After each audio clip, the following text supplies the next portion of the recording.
might as well, because it's going to be a long one, boys. Okay. Fresh out the oven, it's Cinema Bums. I'm Wade. And I'm Emmett. Cinema Bums is a podcast where we watch through every single movie in popular film franchises, one each week, to try and track how the storytelling changes over time. Today we are continuing our miniseries, The Baz Batch. Covering every film directed by Baz Luhrmann, we will fully spoil today's film, The Great Gatsby, but we will not spoil any future entries in the series. Emmett, old sport, how are you doing? I'm doing very well, old sport. Just topping old sport, really. Really, it's quite well this morning, don't you think, old boy? But especially because we were joined by our lovely guest, ex-roommates, really the person who went through it all with us in Atlanta. And when I say all, the chess matches, the wearing gloves and obsessively sanitizing our hands while not wearing masks to the grocery store in the early days of COVID, all sorts of wonderful times we've had together. It is Kelly Lee. Hello! Woo! Old sport. Old sport. Welcome back, Kelly. Hello. How's it going? It's fantastic. Just the best time of my life. Wow. The best time of your life ever? Being on this podcast? Yes. In this moment, I cannot think of something I've had more fun doing. Congratulations. I'm glad that Emmett introduced you, because I was going to call you our beautiful little fool. I like both. Well, talk to me about Baz, Kelly. What is your history with Mr. Baz Luhrmann? I'm a big Baz girl. Baz girl. I think he hasn't done that many movies. Only 6. Yes, I think I've seen all of them except for Australia. Okay. Sorry. You've seen Strictly Ballroom? I have seen Strictly Ballroom once. Nice. I don't remember it that much, but Moulin Rouge is truly one of the greatest films ever. Can't say that enough. I just like his stylization. I like his music choices. Mm-hmm. I love his love of Leonardo DiCaprio. Mm-hmm. I've recently aged out of the Leo dating pool, unfortunately. Oh, very sorry. It's really sad. Very sorry for your loss. Turning 25 sucks. That's how great of an actor he is, that he can pretend to be in love with Carey Mulligan, even though she's older than 25 in this movie. She was, that's his greatest feat. But, like Romeo and Juliet, beautiful, everything. Did you watch them, like, growing up, or...? Like in high school, so, yes. I think Romeo and Juliet I probably saw when I was, like, 13, and then Moulin Rouge shortly after. And then this came out when I was, I think, a freshman in high school, and also very big fan of it. Yeah. He's been a love of mine for a minute. Of ours, too. Today we're talking about The Great Gatsby, released May 10th, 2013 by Warner Brothers. This is his first film not with 20th Century Fox, moving over to Warner Brothers. Emmett, did you see this in theaters? When is the first time you saw this? The first time I saw this was like the past 48 hours when I just watched it. Okay. Yeah. I think, wait, when you said this came out? 2013. In what part of 2013? It was May. It was right as we were graduating high school or right as we were about to graduate high school. I feel like I had other things on my mind.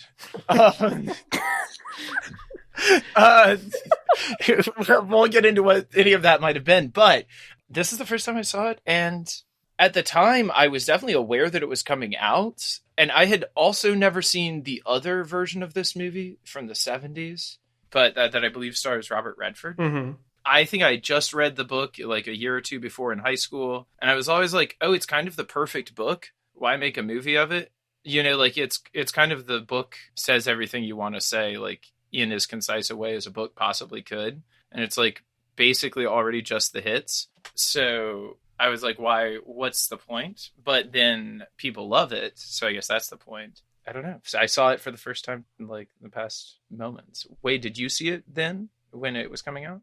Yeah, I saw it sometime in 2013. I'm not sure. I don't think I saw it in a theater. This is the only Well, I'll say the other Gatsby adaptations here in a minute, but this is the only experience with anything Gatsby I have. Was watching this movie 10 years ago and then watching it again now. Like, I didn't read the book. We didn't have to read it in high school for whatever reason. And I feel like, to your point, Emmett, like, a big part of my reaction to watching it this time was just being like, this is such a good story. Mm-hmm. Like, not knowing the story from everything else, I feel like I'm going to sound like a plant for high school English teachers. But I really was just like, no, this is such a good, like, plot. Mm-hmm. And, like, there's so many twists and turns throughout the entire thing. Mm-hmm. This is the fifth film directed by Baz Luhrmann. It was written by Baz and Craig Pierce, his writing partner, back together after Craig was not involved in Australia, having written all his other films. It is based on the 1925 novel The Great Gatsby by F. Scott Fitzgerald. It is the fourth film adaptation. Whoa. After a 1926 version What? starring Warren Baxter, a silent film, which is lost to time, apparently. You can't watch it anymore.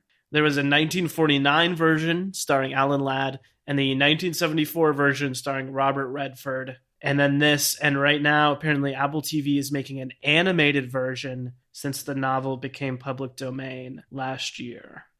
Interesting. Yeah, has anyone seen any of the other versions? I saw the Robert Redford version in my high school English class. And you read the book too? I have read the book as well. How does the movie stack up to the book? I think they're very similar because of the way, and there's obviously like differences as all book to movie adaptations go, but using Nick as the narrator helped keep a lot of the language the same. And like those like catchy poetic phrases. I don't remember as much in the Robert Redford version. I also watched that in like chunks over like 3 English classes, so yeah, couldn't tell you how good that movie was. What about you, Emma? How do you feel like this compares to the book? Okay, so the caveat here is that I read that book in probably like 10th or 11th grade, and that was the only time I ever read it. But to my memory, it's like a very faithful adaptation, and just like Kelly said, like so many of the great phrases from the book are preserved through this weird framing device, which isn't quite there in the book in the same way. I mean, in the book, it's just being told from Nick's perspective, right? Like, yeah, Kelly, but it doesn't have the device that he is like so horribly racked by it, and like in an institution and like having to write it out. It's just like he is just writing it out. Yeah, he's just writing it out. I guess that's supposed to activate it a little. It feels very much like very similar to the Moulin Rouge thing to me. And I think it's an interesting tie-in to earlier Baz work to kind of have that juxtaposition. I hadn't even thought about that. It's also an interesting stand-in for the audience, because a great deal of the audience, because so many people read this in high school, a great deal of the audience like knows the general outline of what's going to happen, already like knows this is a tragedy going in. So like I feel like tipping the hat to it there is not like the worst. All of, like you say, like all these crazy plot elements, Wade, like how this thing just has like a nutty progression of things is like all straight from the book as well. One specific moment I was wondering about is because in the movie, there is a moment where he like tells us Gatsby's backstory. Like the truth about Gatsby, basically. And he's like, he would tell me the last night of the summer that this happened, and that would be the last time I ever saw him. And that's like halfway through, like far before that actually happens in the plot. Yes. And I was wondering if that sort of stuff is in the book too, like the same sort of foreshadowing and like impending doom. I believe that we find out like about Gatsby's past the very end of the book. You meet his real father, who comes to like his funeral. It's like very brief, but it's at the end of the book from my recollection. I also feel like there's more stuff between Nick and Wolfsheim at the end there, where he's like dealing with him after Gatsby's dead and like trying to figure out the truth about who he was there at the end, right? And that's when he meets the dad. Yeah. Okay. I seem to remember that like Wolfsheim being more of a character in that, instead of like this just like foreboding presence in the background. Yeah. As he is in the film. Yeah, he has that one scene where it feels like he's about to be a big part of the movie, and then that's the only time you see him, I think. Yeah. Something else that this made me think is about how we remember Baz's movies as like these stylish, energetic, thrilling, romantic things. Mm-hmm. But all of them, except for Strictly Ballroom, end with like 10 minutes of being like, then everyone died and everything was horrible and the world is hopeless. Yeah. Like they all have downer endings. It sounds like even Australia had a downer ending that they removed. Yeah, that they then reshot to be like, everybody miraculously survived, yay. Yeah. Yeah, but this kind of feels like Moulin Rouge and Romeo plus Juliet, where it ends with him being like, actually everything was horrible and there was no hope. Yeah. I kind of like it. I kind of like it too. I think he pulls off like opening this with like the black screen and the green light and ending it with that too. I feel like he nails that sort of like haunted quality just in those moments. Also, like, all of this is crazy too, because you said even the movie of this came out in 1926? Yeah, a year after the book, the first movie. So even that movie doesn't have the perspective on this that even like 5 years gives it, which is that all of this is happening right on the precipice of the market crash and the Great Depression, and like all of this crazy stuff to come for the country for like years of turmoil. Or if you're like dealing with this book from the future vantage point, like having like looked back at the past, 80 years of American history since then it like gives you this really other sense of like foreboding doom as well, because like what's right around the corner, and you can signal to that with both in like the imagery of like the ashes and like all of this crazy stuff. So I'll sound like a high school English history plug as well. I mean, I think you get a little bit of that in this movie with like how they have to drive through the depressed area to get to the two rich areas. Uh-huh. And like all of the drama with the people there. Mm-hmm. This is a fun fact for you. Okay. The party scenes are said to be based somewhat off of Fitzgerald's time in Asheville at the Grove Park Inn. Oh. Because his wife, I'm not sure if she was at that point, but she was in a mental institute in Asheville, and she died there in a fire. Wow. That's super sad. Fun fact! Turns into a downer once again. Yikes. Welcome to the Great Gatsby. My sole knowledge of like the personal relations between Zelda and F. Scott Fitzgerald comes exclusively from the movie Midnight in Paris. So like take none of what I'm about to say seriously. But didn't they have a somewhat troubled relationship? They did. And isn't there like some alcoholism on probably both sides going on there? I mean, this is something that stands out in this film, is like the constant consumption of alcohol by everyone.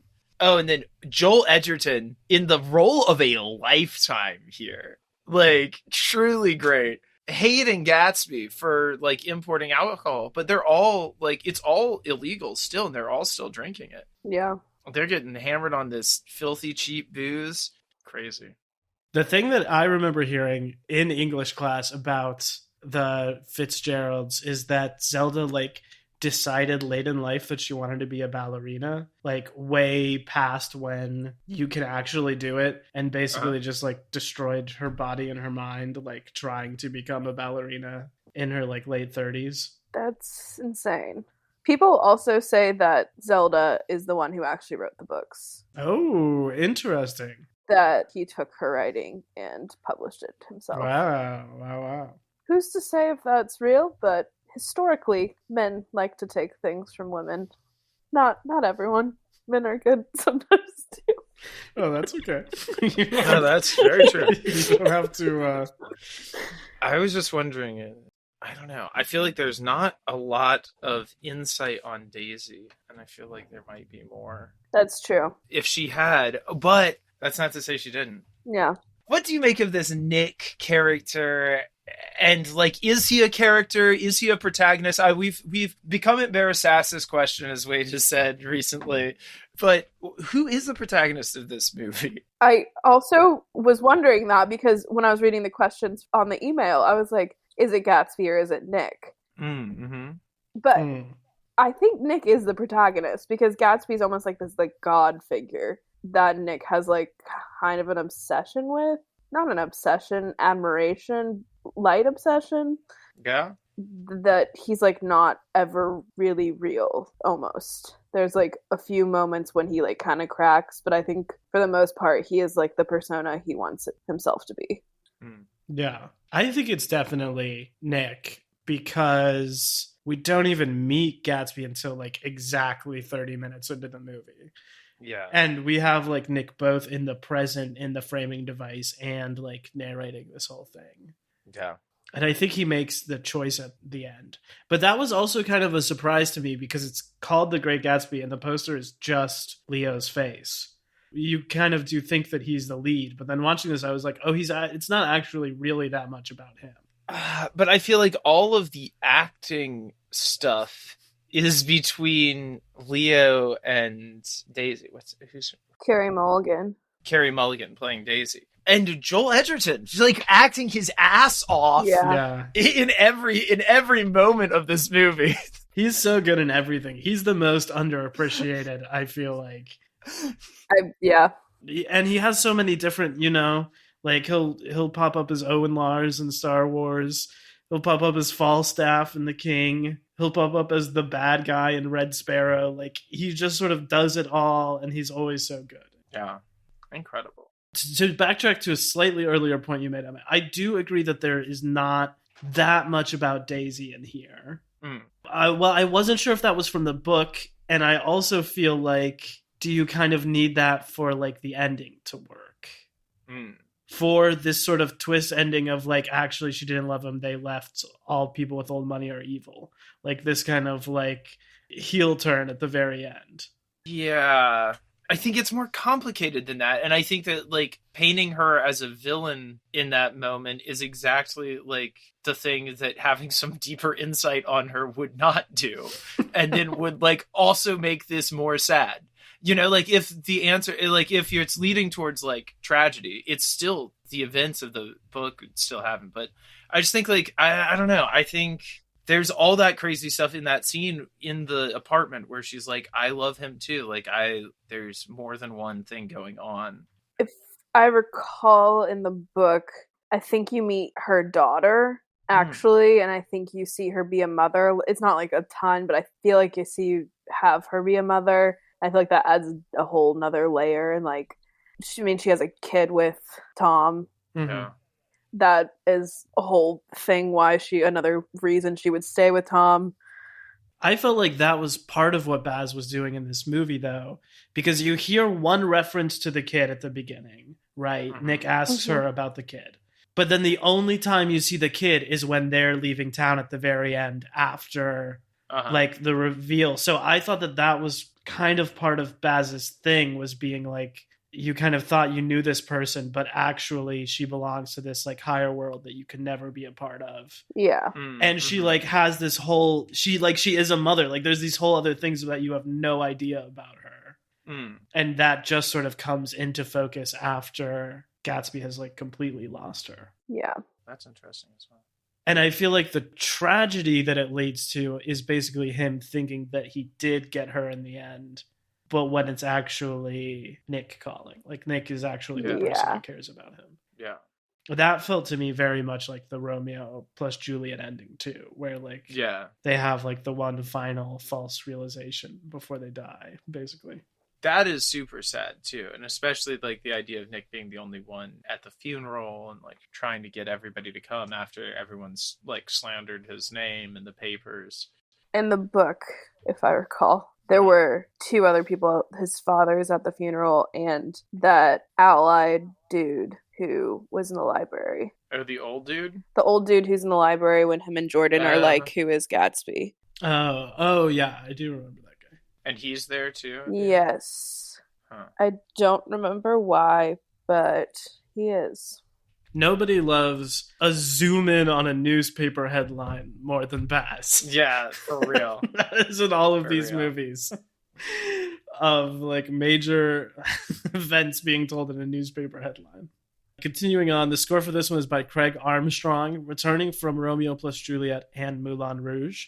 It runs 2 hours and 22 minutes. It was made on a budget of $190 million, the biggest of Baz's career, up from $130 from Australia.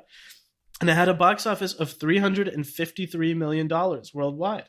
It is still his highest grossing movie at the box office. And I believe I was reading a Hollywood Reporter article too that said that it did turn a profit. It was very critically divisive at the time, which maybe we can talk about a little bit.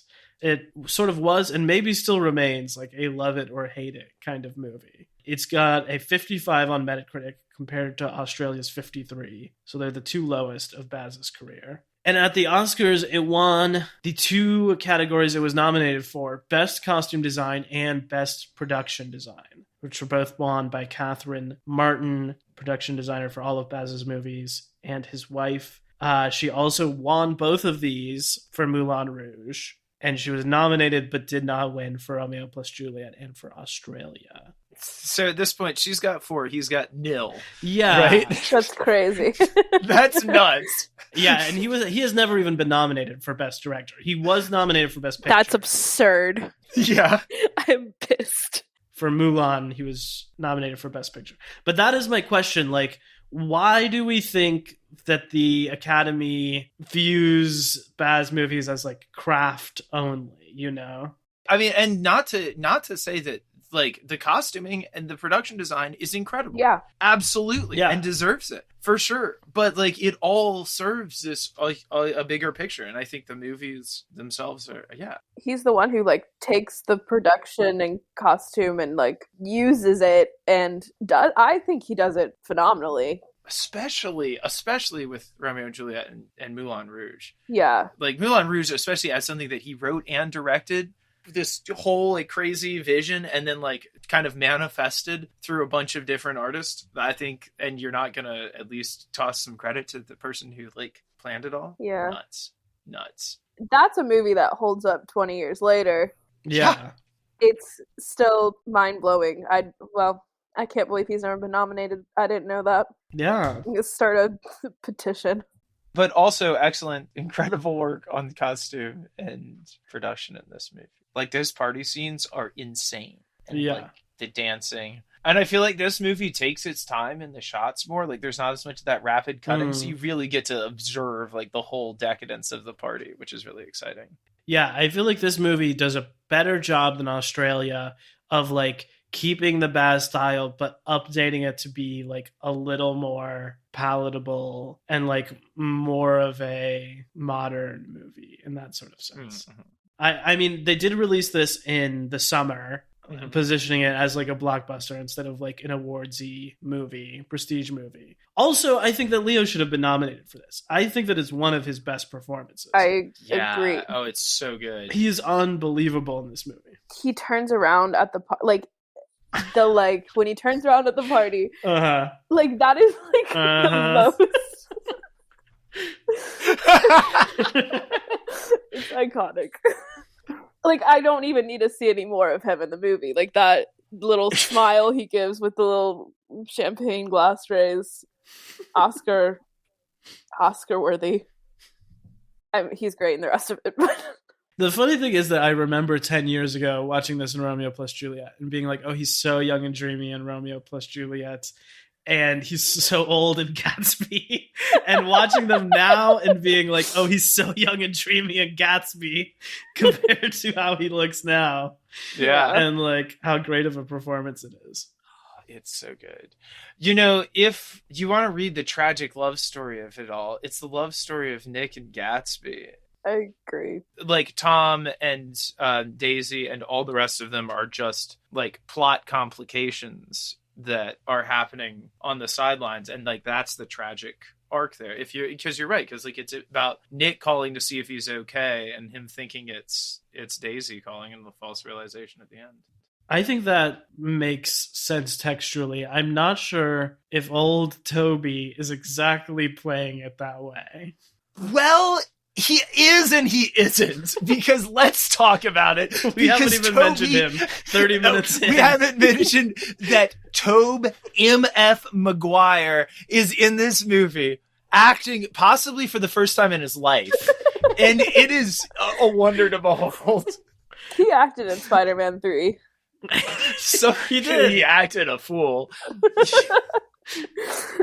Yeah, it's a weird left turn for Spider-Man 4, but I think he's pretty good in it. Nick isn't the most like dynamic character in the world, so he does great at Nick. It's a much better role, like, suited to his strengths Yeah. than, say, Spider-Man. Yeah, than say your friendly neighborhood Spider-Man, for sure. Because you can believe Tobey Maguire is this weird guy who sits in the corner and is just kind of like watching everything that's going on and not talking very much.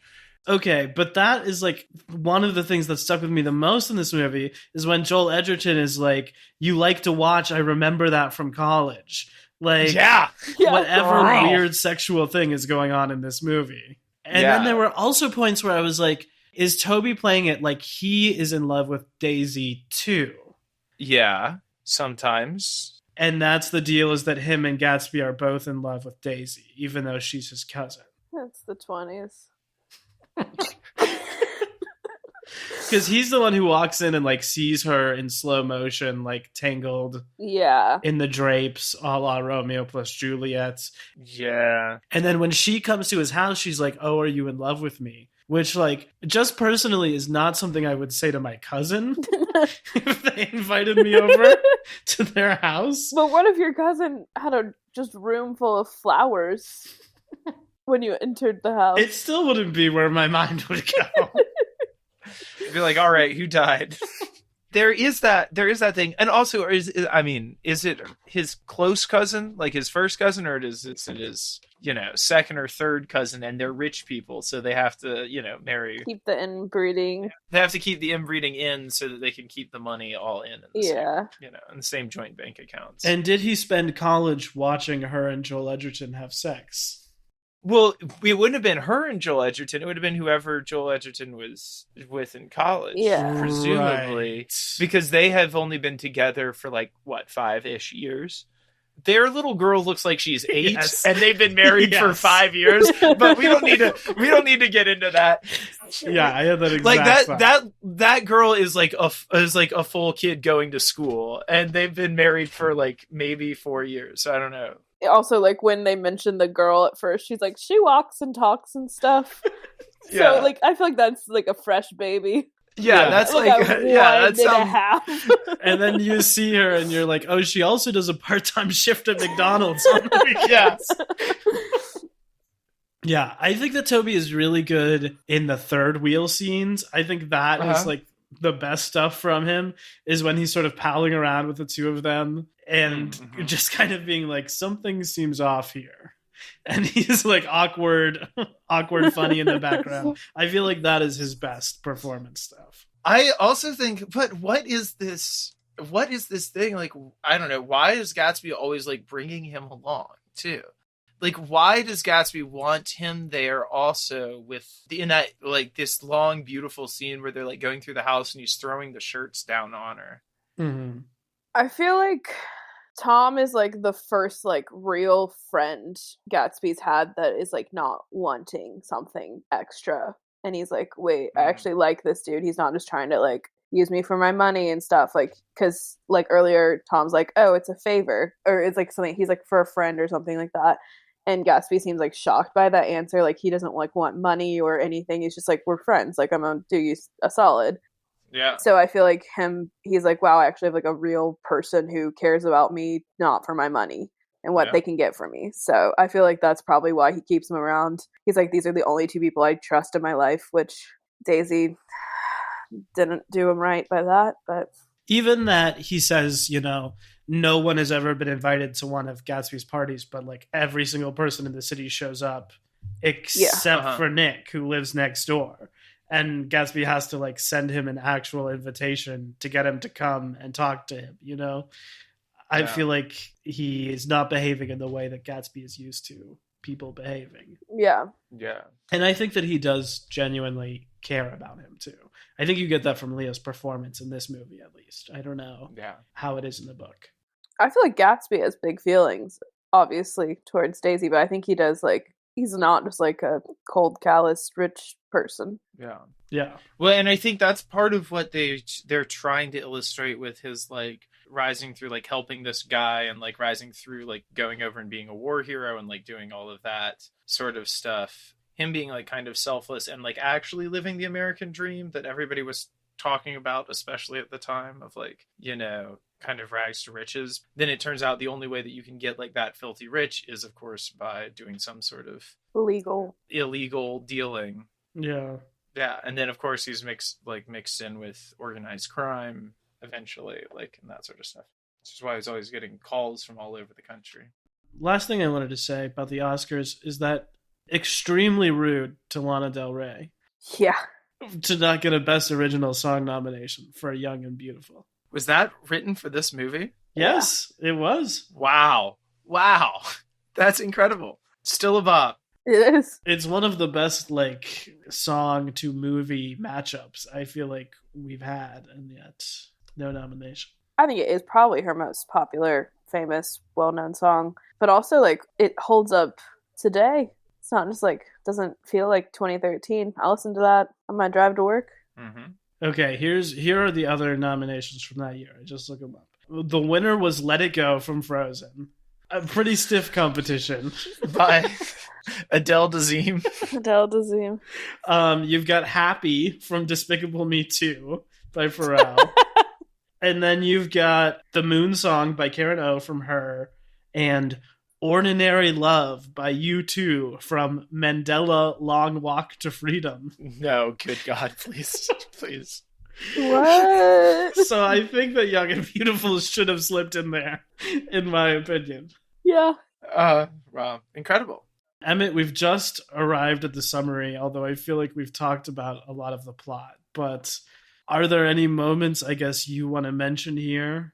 I want to talk real quickly about this, like, mirroring thing, or like this like double cross thing, where Tom is sleeping with the wife of the guy at the gas station that you have to pass as you go through the wasteland between the rich part of Long Island and downtown Manhattan. Presumably that's the neighborhood you now live in, Wade.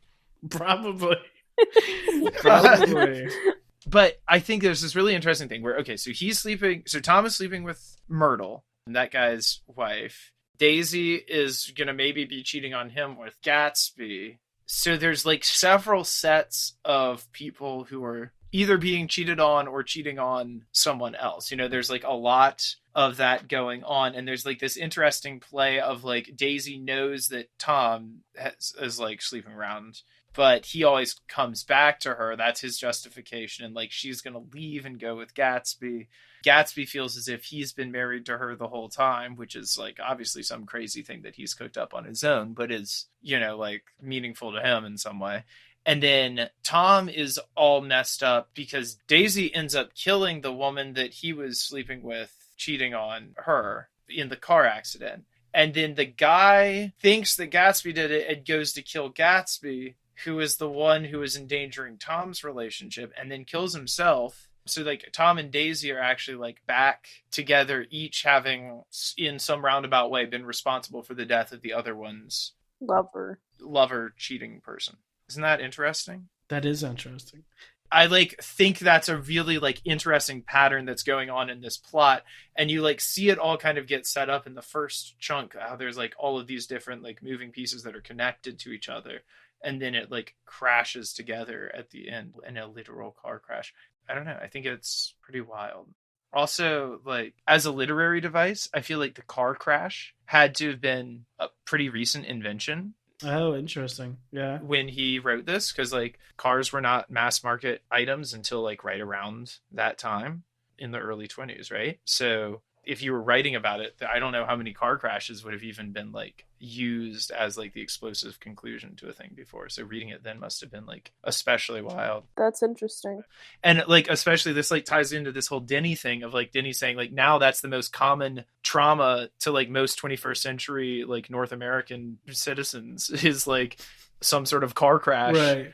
is like the most common thing that we all share of like traumatic experience, and it, like thinking about it, like putting it here in like a time when it would have been something exclusive to like the super rich and like a bolt of lightning. I don't know. That's a little bit what Baz was talking about with the music, with why he puts so much hip hop music in here. Jay-Z is a producer on it too. But he was talking about how like the novel is all about like jazz and the jazz age. And now when we think about the Roaring 20s, we think about jazz. But he was like, at the time, that was just like modern street music. And it was actually kind of like controversial whether or not like people liked that form of music. And it was just like the modern thing.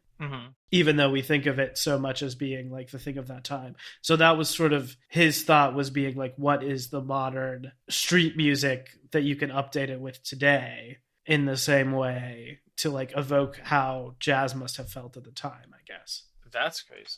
Oh, I wrote a paper on that in college about the music specifically in this movie and how... Whoa.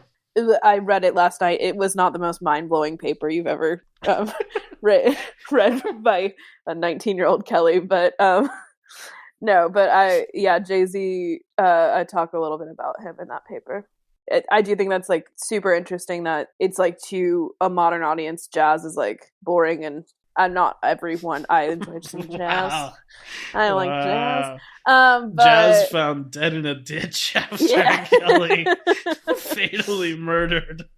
But using like Jay-Z and like, I don't know if this is in the movie itself, but I know it's on the sound. I like loved the soundtrack when I was in high school too. Yeah, but like No Church in the Wild is that's in so the movie. good. So good. And like, all the music is like phenomenal. It's like very much approachable to audiences currently and what we actually enjoy listening to day to day. Yeah, and I think that it does a good job of being like, this is how it felt to listen to jazz at the time, you know? I think he does that with Elvis too, which I'm sure we'll talk about in a couple weeks, but like there isn't actually that much of Elvis's music in Elvis. There's a lot of like Doja Cat, and he's being like, how you feel listening to Doja Cat is how a 16-year-old girl in the 60s felt listening to Elvis. Like making those comparisons. That's fascinating. But that is it. Like that's the thing. Everybody's always going to be pissed off by the music from the generation after them. Like that's just that's just like the inevitable cycle of human development. I was just reading a book that I think was written in like the early 40s, and there's a character like musing to himself, thinking about music, and he was like, nothing since 1928 has been any good. And I was like, amazing. All right, this guy's really into stuff like from 1919 to 1928, and everything since then for the past 15 years of his life has been garbage. Because it's when his prime was, and he's like... Yeah, that's all I have to say about plot.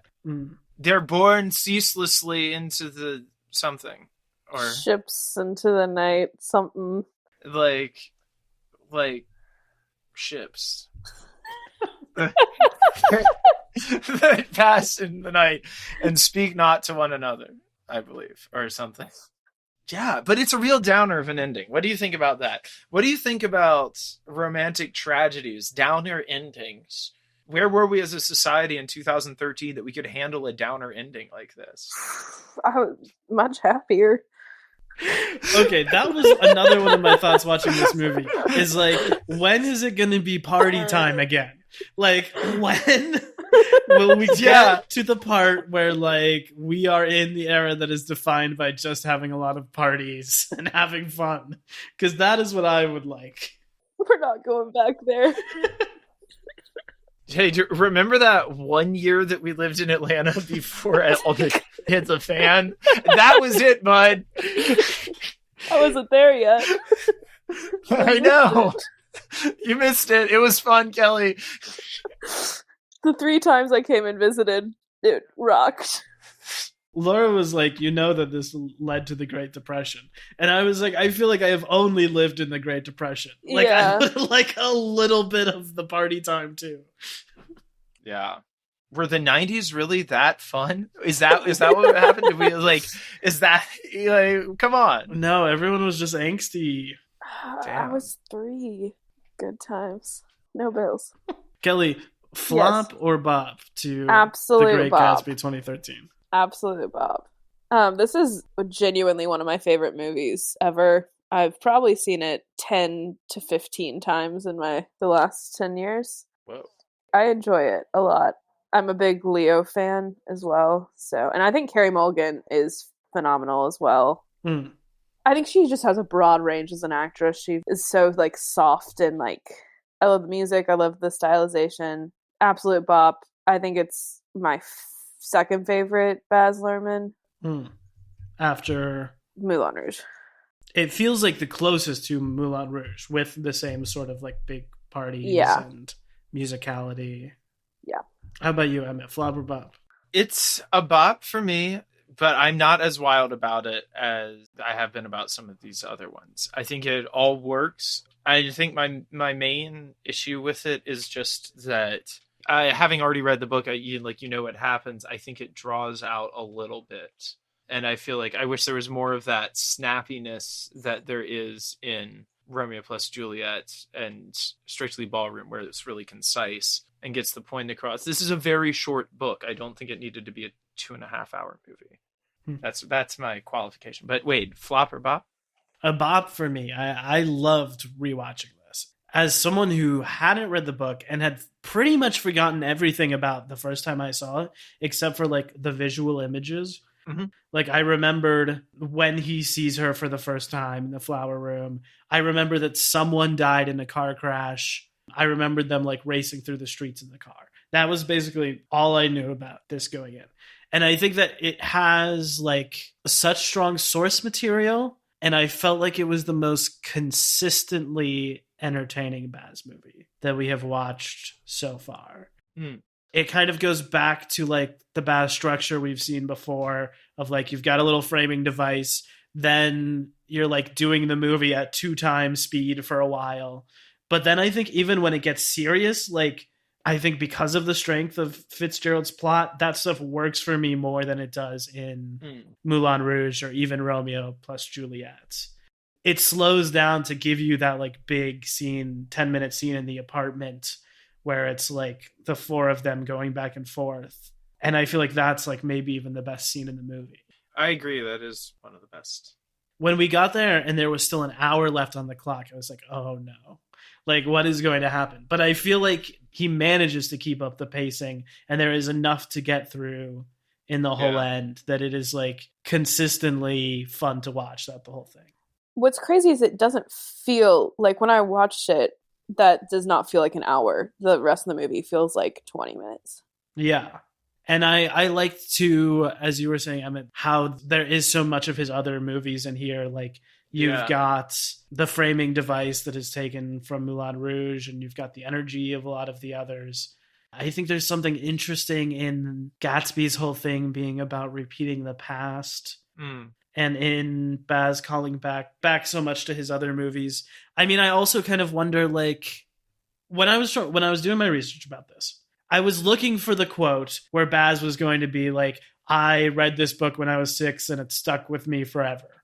Or like, I saw the Robert Redford movie, it was my favorite movie. Or something like that. And I couldn't find like anything. I found like all this stuff about the technical stuff, but I couldn't find him talking about his relationship to the source material. And I just wonder, like, I mean, I don't want to like psychoanalyze. I just want to say, like, we know a little bit about Baz and we know that he's a showman. So like, does he relate to Gatsby? Like, is that his thing in this movie? Is like seeing appear in like the rich man in the tower who like wants to put on a show for everyone else and like has these secret deep desires? I don't really know. Oh, interesting. That just feels, even down to when there's one shot of Gatsby's gate and he has this like big crest on it, and all of Baz's films start with like his crest, you know, is like a life lived in fear, is a life half lived or whatever. And it made sense to me both that Baz and that Leo like are really tuned into this guy. It definitely makes sense that Leo is tuned into this guy. Yeah. I feel like his performance here is just unbelievably good. I don't know. I feel like he's got a lot going on. He knows whatever's going on in that guy's head, even if you don't. I feel like it's the best performance of his adult era. You've got Shutter Island. You've got Inception. J. Edgar, directed by Clint Eastwood. I'm sure a very sensitive, nuanced approach to that man and the things he did. You've got Django Unchained, which I also love. I think he's great in that too. That it's this and Wolf of Wall Street in the same year. Wow. And Wolf of Wall Street is definitely the one I think he's most remembered for. He wins for The Revenant. He takes 4 years off. He does Once Upon a Time in Hollywood and Don't Look Up. And that's it. That's the whole last adult era of Leo. Wow. I feel like I've seen like half of this. Yeah. I watched The Revenant, unfortunately. It's so dumb that he won for that and not for acting. Yes. He won for going on like the most stupid like Survivor reality TV show. Yeah. And won an Oscar for that, and not for the acting that is on display in this movie or Wolf of Wall Street or Romeo plus Juliet or What's Eating Gilbert Grape. I mean, screw it. Probably Inception and Shutter Island too. I'm sure he's doing great work in all of them. Yeah. Catch Me If You Can. He's a consummate professional. He's just excellent. Inception is also a movie kind of about a guy like constructing a dream palace, you know? Like also about a man like desperately trying to construct his own reality and like hold himself together. And I feel like he's so charming in this. And like, that's what he should win for, you know? It is for something that plays to his strengths. I also feel like he's kind of our de facto like leading actor, I guess. I think of him as like maybe almost by default, like the best, most prestige leading man. But I think then when you watch something like this, like you see why. Like, he's not phoning it in. He is so committed to it. Yeah. Well, let's talk about some of the other performances. MVP, OTP, other than the protagonist. So we're going to say other than Tobey Maguire, who I'm sure was on the top of everyone's list for best I have love for... I am not joking. I have love for Tobey Maguire in this film. I think he's doing more than you give him credit for in this movie, and I've never thought that about him ever. No, I think it's good too. I mean, I thought that this movie was like basically a masterpiece, and I feel like that Toby does not mess that up in the lead role. He's pretty incredible, right? Yeah. I do wonder why he was chosen as Nick. Like, yeah. I just feel like there had to have been other choices. There had to have been at least 2 other choices they could have gone with. It's funny because I saw a ton of different casting for Daisy and Tom. Like, it seems like the casting of those roles was really thorough. Yeah. But it seemed like it was just like always going to be Leo and Toby for whatever reason. That's super interesting. Didn't he do a TV series that was well regarded in between Spider-Man and this? Toby? Yeah, didn't he do something called... It's not Babylon 5, which is the thing that I'm thinking of, but it's something about Babylon, and he's like an oil magnate doing something. The Spoils of Babylon? Yes! That is right after this, is when he does Oh, that. okay. Just kidding. Maybe that's when he was getting into his, like, serious movie era. I feel like somebody who looks like Tobey Maguire, but is not him, Daniel Radcliffe, would have done a good job at this. I don't know how old he was in that. I think he's a little young. There is the movie from a couple years later where Daniel Radcliffe is playing like the beat poet, and that's sort of the same thing. Yeah, he plays... You guys remember what I'm talking about? Did he play Allen Ginsberg in that one? Yeah, it's one of them. Yeah, he is 14 years younger than Tobey Maguire, so... Also, Tobey Maguire is almost 50. Fun fact for everyone. Kill Your Darlings. No, it was the same year where he was playing Allen Ginsberg. That's a good movie. Yeah, I remember liking that movie. And that is basically like what the role should be here too. So yeah, I think that's a good call. Oh, interesting. He would have done well in it. Yeah, Dane DeHaan's in that too. Mm-hmm. Interesting. Okay, so other than Toby, and I'm going to say other than Leo, in the spirit of the question, who is everyone's MVP for this movie? Kelly, you have first pick. Can I ask a question about MVP? Yeah. Is that who we think is the best beyond those two, or who's my favorite? Or can I give an answer for both? You can give an answer for both. I think it's more who is your favorite, wouldn't you say, Emmett? I would say it's more who's your favorite. Yeah, it certainly doesn't have to be the best acting other than the leads. All right. I liked Isla Fisher as Myrtle. Oh, okay. Hell yes. Yeah. I would love to play that part in any world. Uh-huh. I love her. I like her. Like, she doesn't like the New York jazz thing, which is, my love. Which is your thing. Yeah, I know. Okay. I think we could have done with more of that zany accent throughout. So you know what the Great Gatsby needs is more Myrtle. More Isla Fisher playing Myrtle. Yeah. Baz in the editing room being like, a little more Myrtle. I think she's so it's so fun. She's great. I don't know. I enjoy her chaotic whatever she's doing. She's an actress who I feel like I don't really know that well, even for seeing in a few movies, Yeah. You see her all the time. I've been in love with her since I saw her in Hot Rod when I was like 15. I was like, no, this is it. Smote. I just watched Hot Rod for the first time a couple months ago. Oh my god, it's a classic. Classic. So good. Wade didn't like it, did he? No. Silence says a lot. I don't want to get canceled for this opinion. I actually kind of did like it, but I thought that Andy Samberg was really bad in it and kind of not in the same movie as everyone else. That was my hot take about Hot Rod. I'm actually leaving this Zoom call. I was like, everyone else is committing to this bit in the same way, and Samberg is like weirdly underplaying everything. I'm like, I think he's balancing it out. But that was me. I'm sure that if I watched it at the right age, I would have loved it. Yeah. Emmett, who's your MVP? My MVP is going to have to be Joel Edgerton as Tom. I think this is a real bastard of a character. When I read the book, I hated him, and obviously he's like pretty much the villain of the piece in some ways. Joel Edgerton, he delivers on that aspect of it, and like you still hate this guy, but he does, like, you do see like some of where he's coming from as well. Like, you just understand it's more dynamic, and like that last scene like is all the better for having somebody who like you do sympathize with on some level in it. Oh, I do think he is incredibly charming at being such a terrible person. Yeah. And it's like, I hate him, but I also like, you kind of want his like approval almost. Mm-hmm. And also there's this whole funny bit where they're at the party and he's like, I don't want to be introduced as the polo player. Mm-hmm. I don't just want to be that, which is kind of a funny insecurity for him.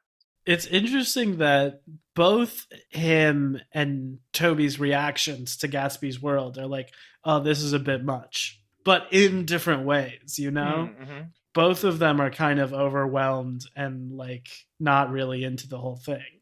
That's true. But his seems to be coming from like an old money snobbery, and Nick's is more from a working class humility, one might say. Yeah. As if there were themes going on. Imagine. Every once in a while on this podcast, you look around behind the corner and you see some little friggin' themes that have just crawled in. Like, what are you doing here? I thought I told you to stay far away. Oh, wait, who's your MVP? My MVP in this movie is the great Elizabeth Debicki. Oh my god. As Jordan, Daisy's friend, other relation. I guess probably not another cousin. I guess she's just her friend. She's her friend. She's her tall golf playing friend who doesn't talk much, but seems inexplicably to like Nick. I think she brings such a great energy. She has that like flirty, gossipy energy. She's sort of figuring out what is going on. I really like the performance, but mostly I just want to say that Elizabeth Debicki is 6 feet and 3 inches tall. And Baz gets that. You know what I mean? Baz understands that is a very special thing. And even in this movie with $190 million budgets, sometimes the greatest special effect of all is just putting Elizabeth Debicki next to a very tiny Tobey Maguire and having them dance together. Sometimes that can be the most visually dynamic thing on screen. There's a 7-inch gap between the two of them. I just love watching her on screen. I'm going to stop talking about her before I overwhelm myself, but I think there's just something very special. Wade's love of Isabet Kikiwiki has been well documented before. And no more need be said about it. But Wade, do we have anything else we need to talk about before you give us our very strange and difficult quiz? Yeah. So, well, I do just want to mention too that we talked about Baz not just as repeating collaborators, which he does here with Leo, but also like being a good discoverer of new talent. And he did bring Elizabeth Debicki into this. She was an Australian actress. She had only ever been in one thing before. Apparently her first time leaving the country was to audition for this film. Wow. So that is another Baz original there, basically, putting her on the scene. The other thing I wanted to talk about is that this film was shot in 3D. Let's all cast our minds back to 2009 to, say, 2016. I'm sure we all remember the 3D movie craze. Yeah. The vast majority of movies that were released in 3D were post-converted, which is basically just a film that was shot using a regular 2D camera, and then someone went in after the fact and like decided what to pull forward in the frame.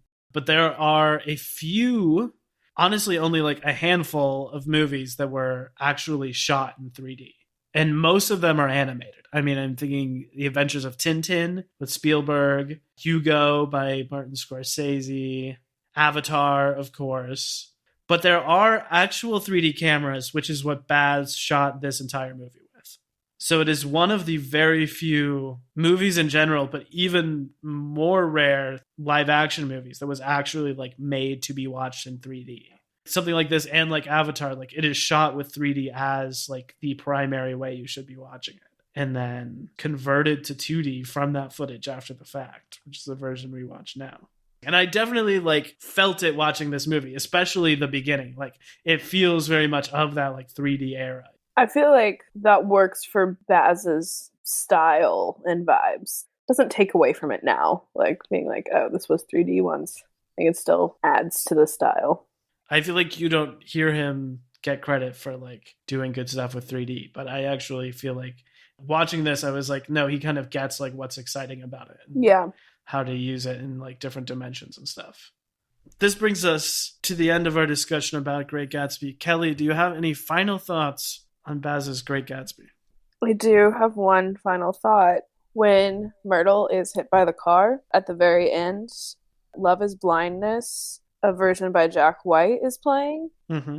That has like stuck with me forever. It also introduced me to Jack White and the White Stripes. Wow. 2 things that I love a lot now. So I appreciate Baz Luhrmann for including this version of Love is Blindness, because I'm sure I would have found the White Stripes eventually, but it really has impacted my life a lot. Mm-hmm. Genuinely. It's a great soundtrack. I mean, you've got the Florence playing earlier too. Yeah. They've sort of weaved Young and Beautiful into like the actual score. Yeah. You've got the Beyonce at the one part. I think the XX song over the end credits is really great too. Mm-hmm. The soundtracks changed my life for a little bit. I think it's the best thing about, maybe not the best thing about this movie, but top 2 things about this movie. What's the other one? Leonardo DiCaprio. Okay. Yes, absolutely. Emmett, final thoughts? I think it's a really well crafted adaptation of the classic. I think it's so funny that so much of the conversation at the time was about like the use of like modern hip hop music, because now watching it's just like, yeah, like that makes sense. That doesn't even like, you don't even bat an eye at like those two things going together watching it now for the first time. Mm-hmm. Especially when you have like Radiohead over Romeo and Juliet. Yeah. Anachronism is the name of the game. Why would you be locked into choosing stylistically from one era when you're trying to like do something that is supposed to say something about anything that matters to current people, you know? Really well done, but it's also just like kind of hilarious that that captured so much of the attention at the time. Yeah, I agree. Wait, do you have final thoughts? My only final thought was that I really like the idea that, like, there's that moment where he's talking about Gatsby's like fixation with getting things back to how they were and like repeating the past and like being with Daisy again. And Nick is that moment where he's like, you're not nostalgic for being in that relationship. You're nostalgic for who you were when you were with her. I just thought that was like a really powerful idea and very, very well said. And it sort of got me thinking like how much of memory is remembering like being with someone and how much of it is like remembering how you felt when you were with someone or like what you did at the time, you know, like who is actually like centered in your memories when you're thinking about the past. And I feel like there's some interesting stuff below the surface. And I'm glad that Baz chose this like occasionally clunky device to actually get in so much of Fitzgerald's prose like into the actual movie. Because I feel like that stuff is really powerful too. A big appeal of the book, I would imagine, is like hearing the actual language. And I think that Baz kind of gets that. Oh, for sure. Yes. Mm-hmm. Okay, now it is time for our favorite part of each and every week, our quiz game. Bub's the word. This week I have 9 movies for you to guess. I'll give hints and we'll see who can guess them first. These movies all take place in the Roaring 20s. Okay. Ooh. 9 movies set in the 1920s. I discovered that a lot of movies you think of are actually set in the 1930s when you think of like jazz age, gangster sort of movies. So these are ones that are all actually in the 20s. Amazing. Starting off, the first film is a 2011 French film. It won Best Picture at the Academy Awards that year. It is a black and white silent film about... Is it The Artist? That is correct. It is The Artist. Film about Hollywood in the 1920s. Film number 2. This is a 1959 comedy. It stars a very famous actress. Is it Singing in the Rain? It's not Singing in the Rain. It's a good guess. It stars a very famous actress and model. I feel like it's remembered as her most popular film. So that's sort of, I think, firstly why people think about this movie. But it is a comedy about men who cross-dress. Some Like It Hot? That is correct. Ugh. That is correct. Some Like It Hot starring Marilyn Monroe. Have either of you seen that? No. I love this movie. I've seen it at least 3 times. I think I watched it in high school, again at School of the Arts at some point, and some other point since, I think as a reference for some play that I was working on. Just for like that kind of slapstick, broad comedy. Mm-hmm. A true classic, and it's also a true classic of behind-the-scenes drama as well. Yeah, I was just reading that it led to the demolition of the Hays Code because it was released without approval. So interesting stuff there too. Okay, our next film is a 2002 musical. This is another film that won Best Picture. Chicago. That is correct. Wow. Well, nice work. Next up, this is a 2011 drama film. This is by a very canceled director who had a very long career, and this is sort of seen as his, like, basically his best movie post, like, the 80s. Is this the previously mentioned Midnight in Paris? It is. It is. I was shocked when you mentioned it earlier in this recording. Woody Allen's Midnight in Paris. I mean, it says it's about Owen Wilson and Rachel McAdams, so it's got to be pretty good, right? Unfortunately, this is a really good movie. Yeah.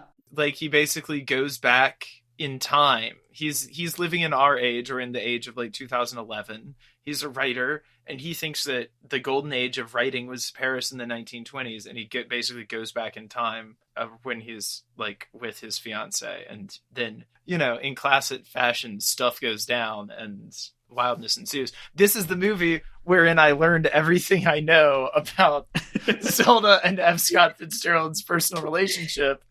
It's also where I learned that Salvador Dali looked a lot like Adrian Brody, and that Ernest Hemingway looked a lot like that one guy who you've seen in every show but just can't remember his name.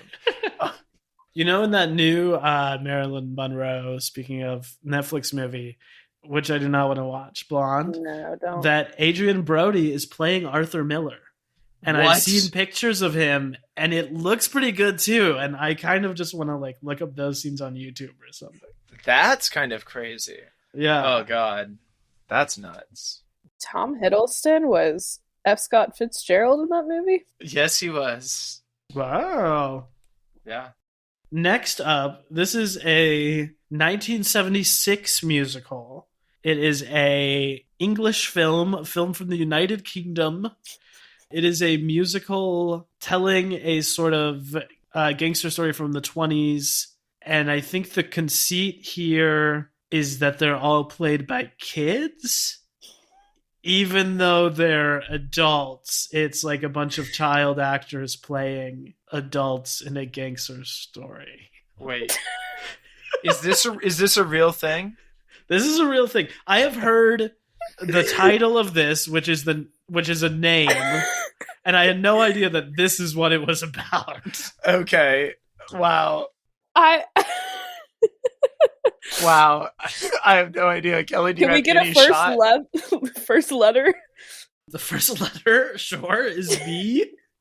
I hope that narrows things down for you. The title is the name of the character who it is about. The film tells the story of the rise of this character and their battle for power with Fat Sam and Dandy Dan. I got nothing. I got nothing on this. This film is Bugsy Malone. No!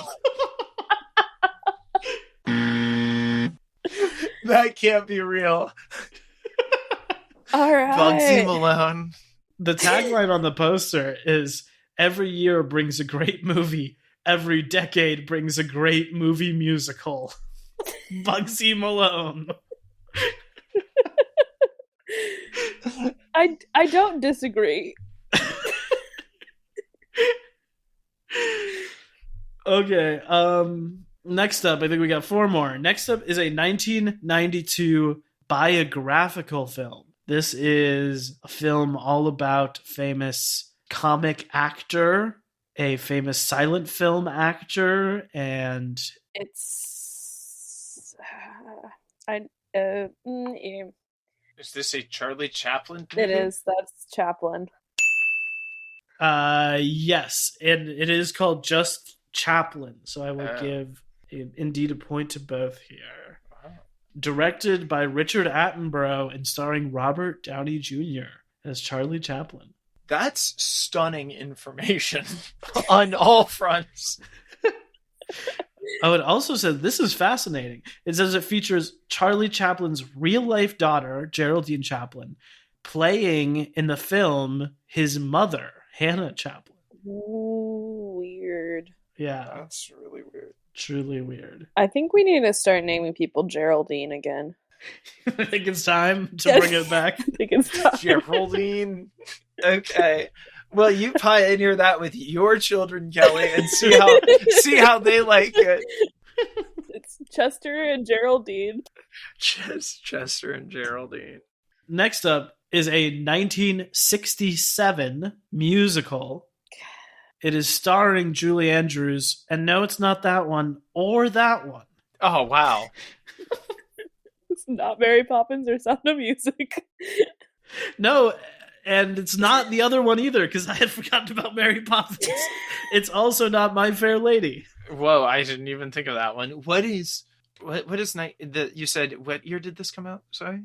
1967. 67. And it's a musical? Based in the 20s? Yes, it takes place in the 20s. Thoroughly Modern Millie. That is correct. Wow. Well done, Kelly. Forgot about her.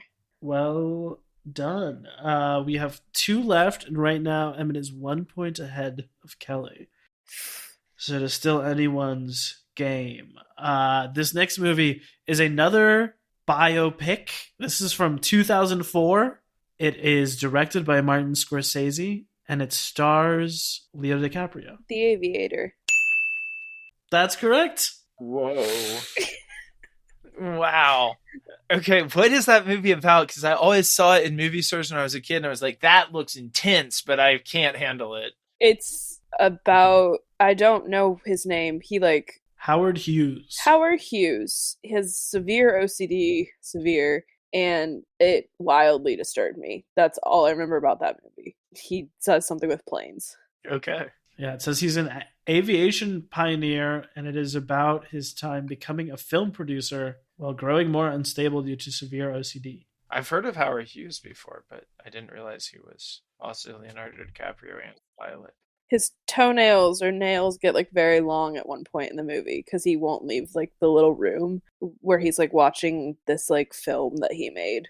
Yikes. And it's I don't recommend it. That's all I have to say. The final film on this quiz, and indeed the scores are tied right now. The final film is a 2005 drama.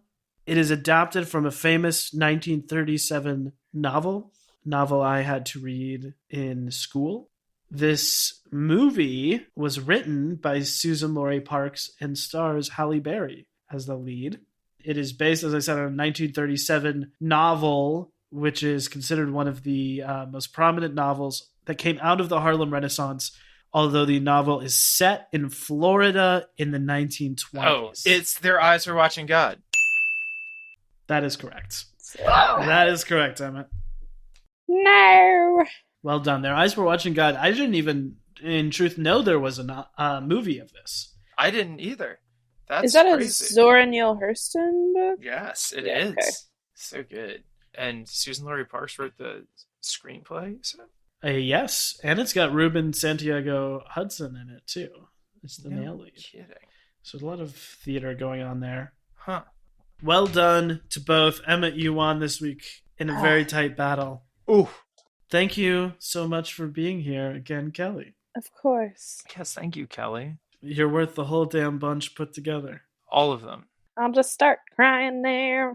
That was gonna go into jazz. Jazz. Anywhere that people can find you online, Kelly, on anything you want to say to them before you go? My Venmo is... Just kidding. Text me for that.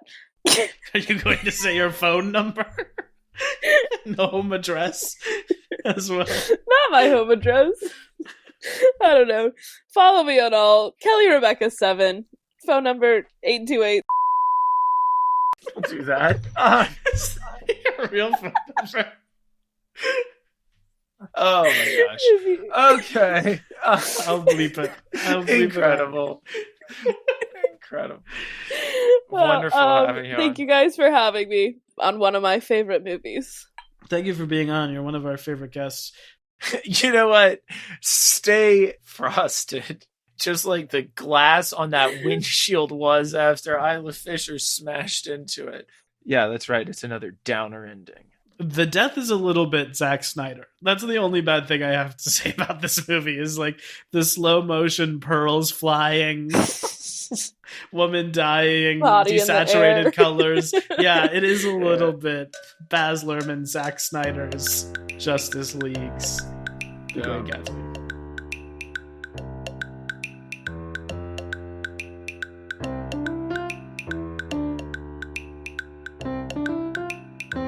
Cinema Bums is a production of DKG Podcasts. It is created and produced by Emma Temple and me, Wade Lawrence Holloman. I also edit and mix the podcast. Our theme music is by Zane Holloman, who you can find on Bandcamp, and our show art is by Autumn Beckner. Our social media is managed by Laura Bennett. If you like what you hear, please tell all your friends and leave us a 5-star review on Apple Podcasts, the 2 best ways to spread the word about our work. You can also follow us on Instagram @cinemabums or email us at cinemabumspod@gmail.com. Don't flake on us. We'll be back next week.